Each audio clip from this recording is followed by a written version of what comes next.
రాష్ట్రంలో నీటి కొరత రావడానికి ముఖ్య కారణం కేసీఆర్ అని నిజామాబాద్ కాంగ్రెస్ ఎంపీ అభ్యర్థి ఎమ్మెల్సీ జీవన్ రెడ్డి ఆరోపించారు. రైతాంగానికి ఎలాంటి కష్టం కలగకుండా పంటలకు నీరు అందిస్తామని ఆయన భరోసా ఇచ్చారు. బీజేపీ కనీస గిట్టుబాటు ధర ఇవ్వకుండా రైతులను మోసం చేసిందని, ఇప్పుడు ఏం ముఖం పెట్టుకొని ఓట్లు అడుగుతున్నారో చెప్పాలని జీవన్ రెడ్డి ప్రశ్నించారు. తెలుస్తామని చెప్పని ఒక నిర్మాణాత్మకంగా వ్యవహరించి కార్యాచరణ ముందుకు పోతుంటే ఇవాళ లోపల రైతాంగం కాంగ్రెస్ మొగ్గు చూపుతున్నారు. వరికి ప్రత్యామ్నాయంగా ఏదైతే మనకు పంట వాణిజ్య పంట చక్కెర ఒక వాణిజ్య పంట అని చెప్పంటారు. దానికి కావాల్సిన పన్ను రాయితీ కల్పింపు చేయబడటమే కానీ,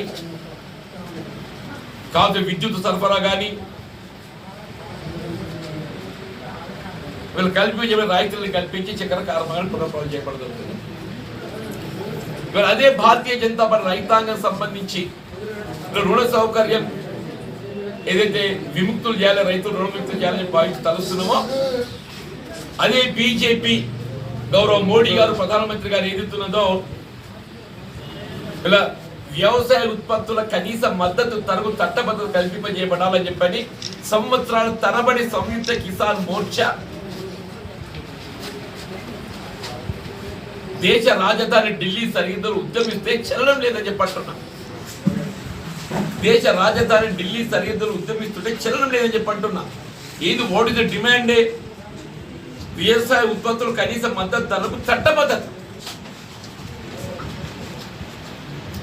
రుణమాఫీ చేయాలి రైతాంగానికి అని చెప్పంటే రైతు సోమరిపోతాడు.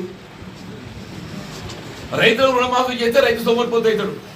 అదే అదాని అంబానీ లాంటి బడా పెట్టుబడిదారు వ్యాపారవేత్తలు లక్షల కోట్లు అప్పు మాఫీ చేస్తే ఎంపీ అకౌంట్ కింద వాడు సోమరిపోతు కాడాడు. దీన్ని బట్టి ఆలోచన చేయాలి రైతాంగం అని చెప్పంటున్నా. ఇలా కాంగ్రెస్ పార్టీ మేము డిమాండ్ చేయడమే కాదు, యూపీఏ ప్రభుత్వ హయాంలో ఆనాడు యూపీఏ చైర్పర్సన్ సోనియా గాంధీ గారు 2008-9లో మేము ఎన్నికల్లో వాగ్దానం చేయకున్నప్పటికీ కూడా ఏకమొత్తంగా ₹1,00,000 రుణమాఫీ చేసినామే. ఏకమొత్తంగా ₹1,00,000 రుణమాఫీ చేసినామని చెప్పి అంటున్నా. ఇది మా ట్రాక్ రికార్డ్ అని చెప్పి అంటున్నా. మేము భవిష్యత్తులో కూడా ₹2,00,000 రైతాంగానికి ఏది రుణమాఫీ చేయబడదని చెప్పి పేర్కొన్నామో అది ఖచ్చితంగా రైతుపై భవిష్యత్తు ఖరీఫ్ నీకు పంట రుణాలు